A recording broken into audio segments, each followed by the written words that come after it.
se réveilla au bout de quelques heures. Il n'avait pas entièrement reconstitué ses forces.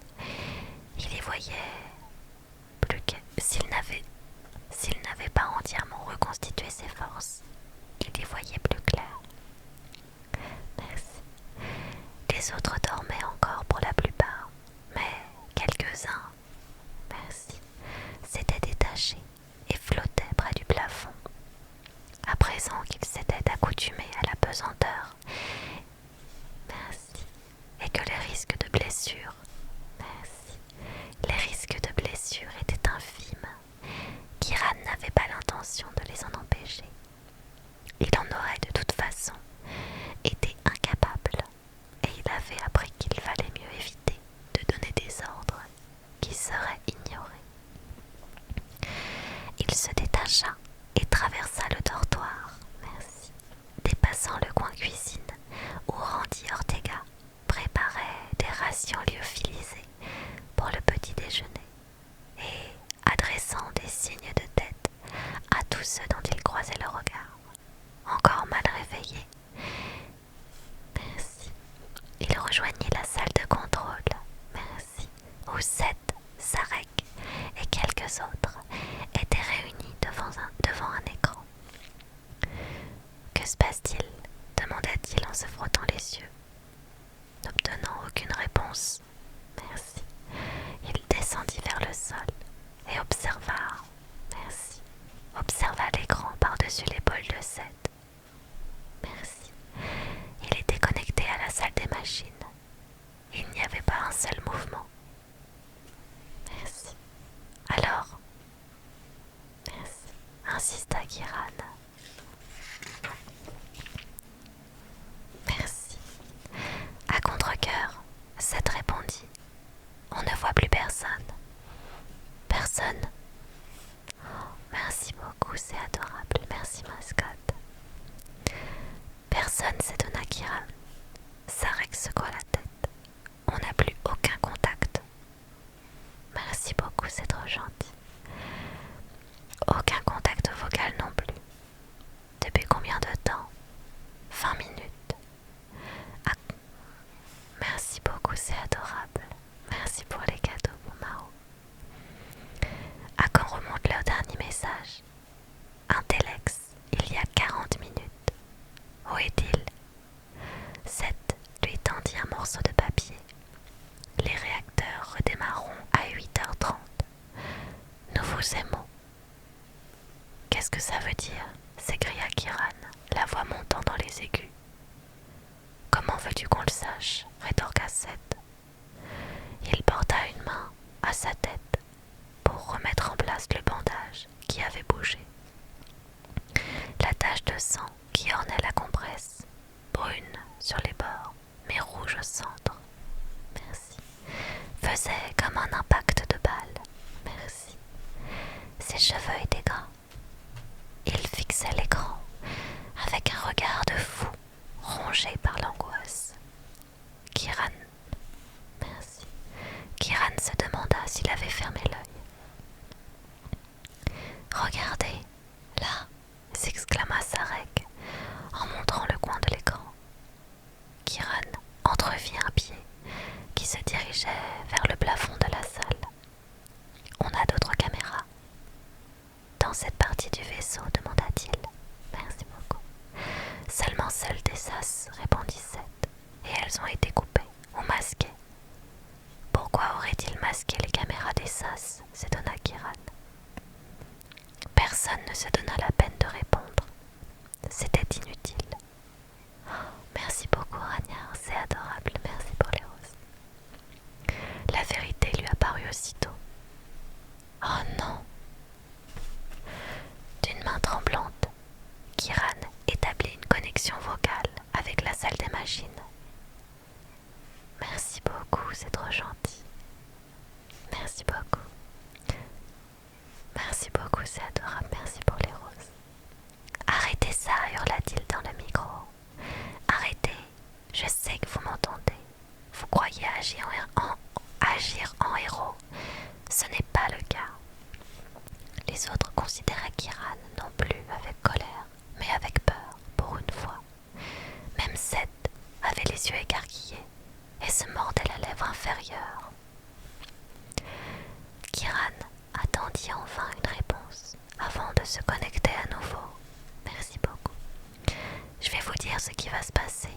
que vous ayez ou non l'intention de dépressuriser la salle des machines, je vais amener une navette à la sortie du sas que vous vous apprêtez à ouvrir. Alors, accrochez-vous 5 minutes de plus. Rien que 5 minutes. Que fabrique-t-il demanda Sarek, la bouche tordue par l'effroi. Merci. Le visage de Seth. Oh, merci beaucoup pour Marou, c'est adorable. Merci pour le bonne nuit. Merci beaucoup pour le follow également. C'est adorable, merci beaucoup. Merci beaucoup, c'est trop gentil. Oh, merci beaucoup pour le bouquet de roses. Quel gros bouquet, merci infiniment, c'est adorable. Merci pour tous vos cadeaux.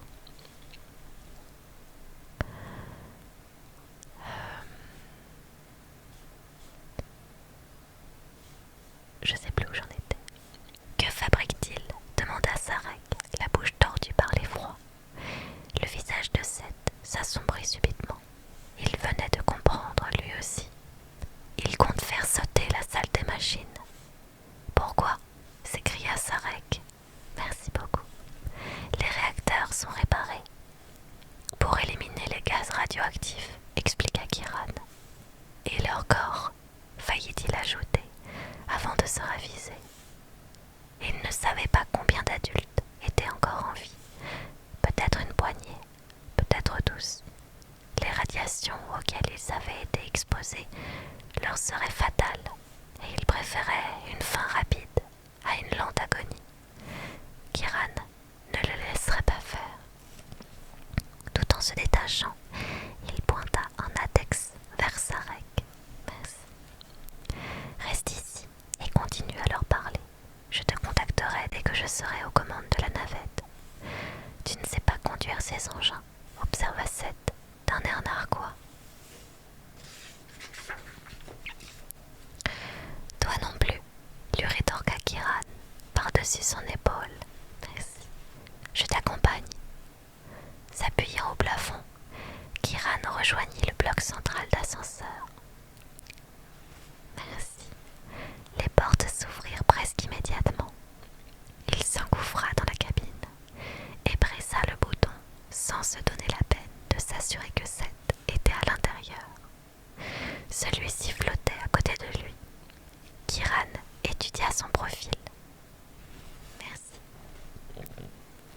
Pour essayer de le voir avec les yeux de Waverly.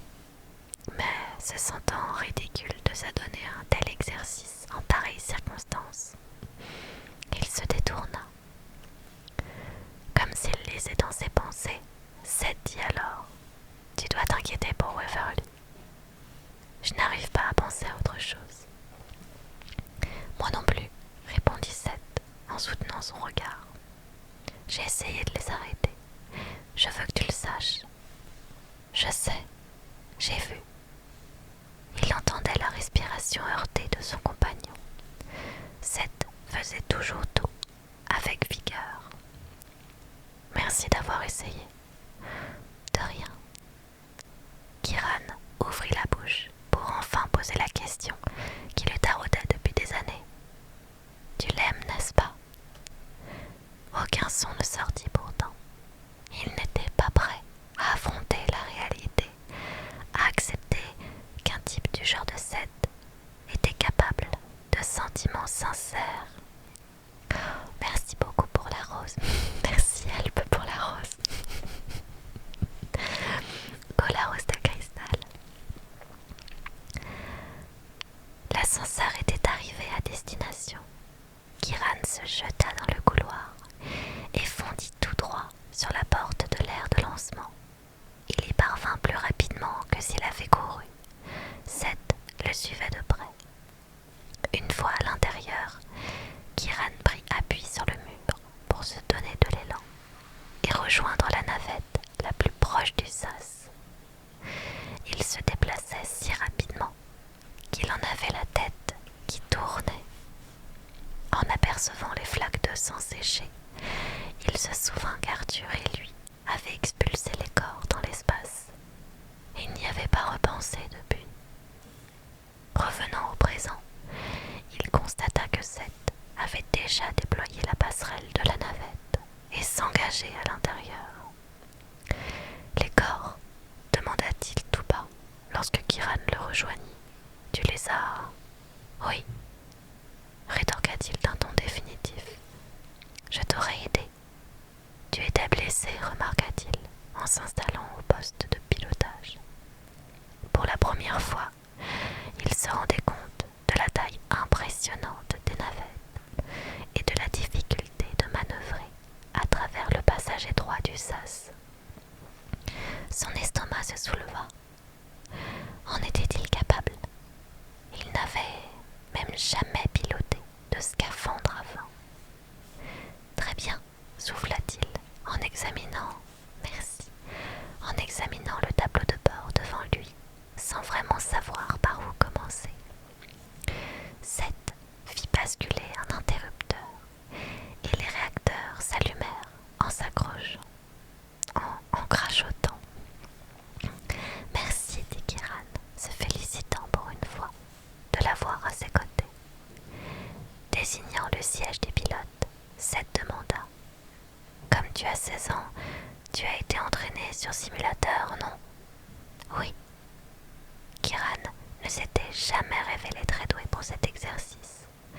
Conduire une navette n'avait rien d'aisé. La pesanteur annihilait tout sens de l'orientation.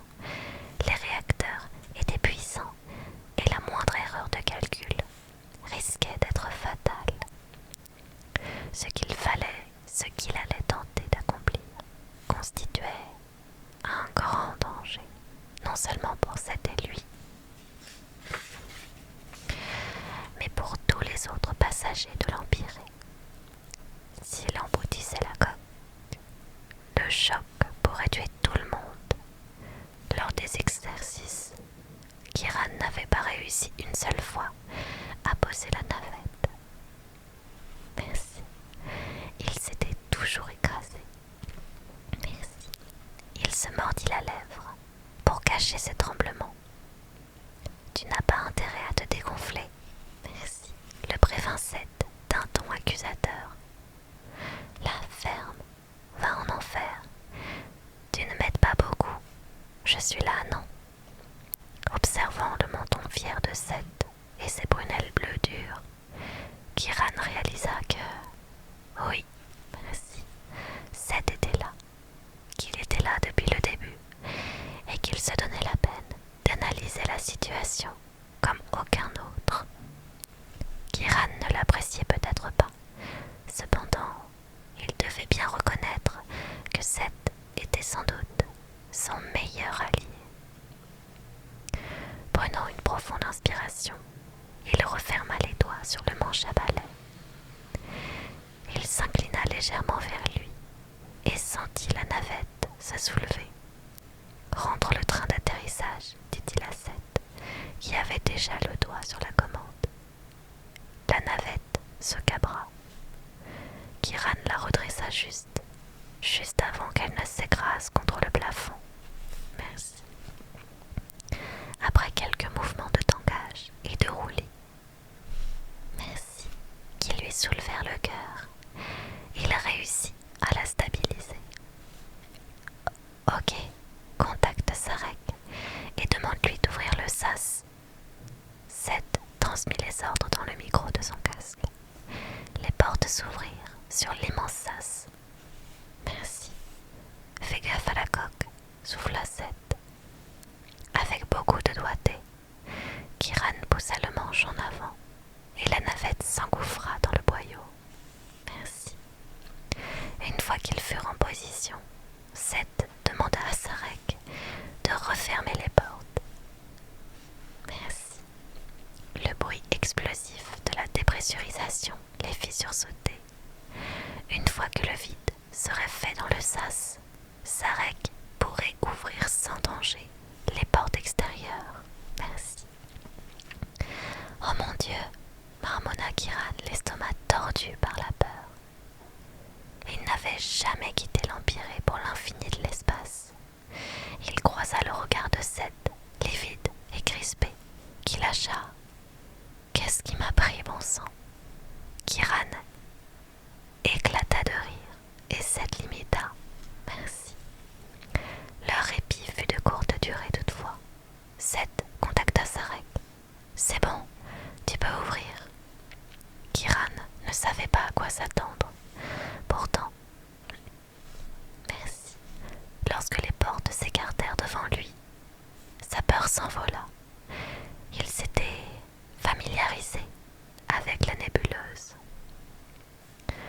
doucement, lui dit Seth. Ouais, acquiesça-t-il en poussant le manche. Une fois qu'ils eurent quitté le cocon protecteur du vaisseau, un vertige s'empara de Kiran. Et, l'espace d'un instant, merci, il crut qu'il allait vomir. Il prit plusieurs inspirations profondes pour dissiper son malaise avant de virer de bord. La silhouette de l'Empyrée apparut alors dans son champ de vision.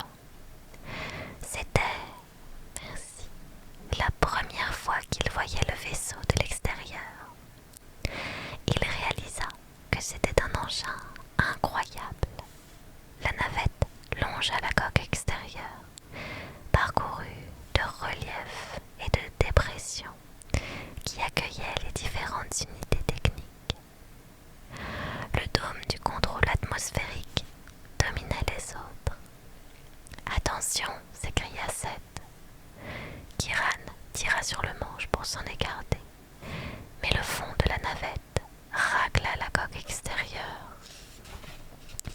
Dans un effroyable grincement métallique, il eut l'impression d'avoir accroché quelque chose. Pourtant, ils continuèrent à avancer. Attention, répéta Seth avant de tirer sur le manche devant lui et de soulever la navette de plusieurs mètres. C'est bon, dit Kiran, tu peux lâcher. Ne me refais jamais un coup pareil, haleta Seth. Qu'est-ce qui te prend? Tu as peur? Je suis mort de trouille, répondit Seth avant de demander à Sarek de vérifier l'état de l'unité de contrôle atmosphérique. Après avoir retenu son souffle plusieurs minutes, Kiran aperçut enfin les réacteurs arrière de l'Empyrée. La salle des machines devait se trouver quelque part sur la gauche. Où est le sas? Je ne le vois pas, renchérit Seth. Un bip retentit et il prit l'appel. Quoi? Passe-moi Kiran. C'était Mason Hardval. Kiran le croyait mort. Il ne lui avait pas parlé depuis plus de 40 heures. Je suis là, Mason. Merci. Tu es une vraie tête de mule, tu le sais. Venant de l'homme qui compte se faire sauter, je prends ça comme un compliment. Nous devons évacuer les radiations. Ça me va, mais vous ne ferez rien. Merci. Tant que je ne serai pas venu vous récupérer. Mason éclata d'un rire amer, dépourvu de tout humour. Où vas-tu pêcher que la navette peut aborder la salle des machines? Kiran eut l'impression subite de se vider de son sang. Le sas n'est pas adapté. Le sas a été conçu pour permettre l'évacuation des gaz, toussa Mason. Un scaphandre ne pourrait même pas l'utiliser. C'est hallucinant, s'écria Seth. À quoi pensaient les ingénieurs qui l'ont construit? Les divers scénarios prévoyaient que nous recevions des dizaines d'alertes avant de nous retrouver dans une situation aussi critique. Les 6 membres de l'équipe de secours habituelle auraient pu réparer n'importe quelle panne. Les ingénieurs n'ont jamais envisagé la fusion d'un réacteur, s'étonna Kiran. Ils n'ont jamais envisagé le sabotage, répondit Mason d'une voix calme et atone. Autrement, on aurait essayé de sortir d'ici, tu ne crois pas, fiston? Merci. Kiran coula un regard à Seth, qui s'était décomposé en entendant son père l'appeler ainsi. Merci. On ne peut rien faire alors, observa Kiran. Un silence torturé envahit le cockpit. Un film de transpiration recouvrait la peau de Kiran et il avait froid. Mason soupira. Écoute, ça ne marchera sans doute pas, mais tu peux essayer de positionner la soute au niveau du sas. Au moment de la dépressurisation, nous serons peut-être projetés à l'intérieur. Oui, faisons ça. Tu omets un détail, reprit-il d'un ton grave. La force de la dépressurisation pourrait endommager la navette. Surtout, elle va la transformer en toupie, et tu ne seras peut-être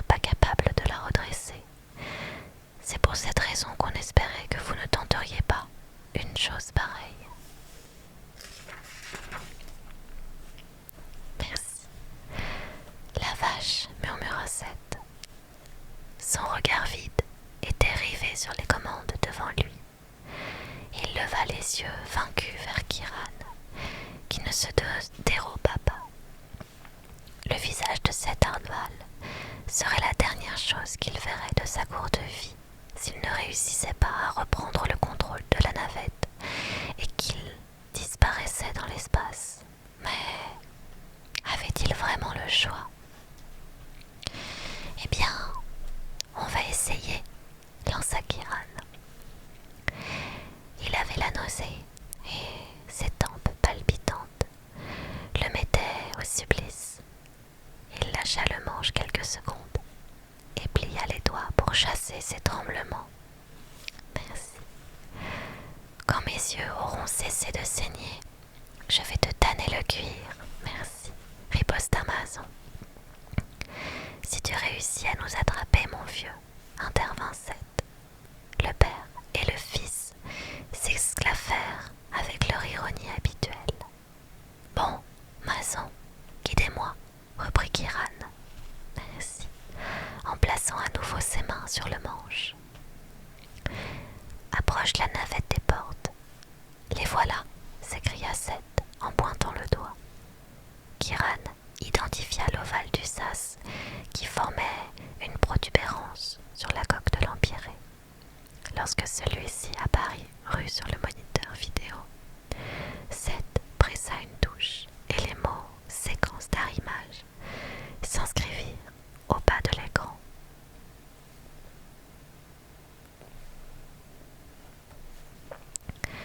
Kiran plaça la navette contre les portes. Elle s'immobilisa dans une secousse et un gémissement métallique la parcourut. Mon Dieu, souffla Seth en actionnant la commande qui permettait de faire le vide dans la cale. L'air était stocké dans des réservoirs afin de pouvoir rétablir la pression ensuite. Les deux jeunes hommes échangèrent un regard. Seth se mordait l'intérieur de la joue, habitude qui lui déformait les traits. Kiran se passa la langue sur les lèvres avant d'annoncer « Nous sommes arrimés, Mason.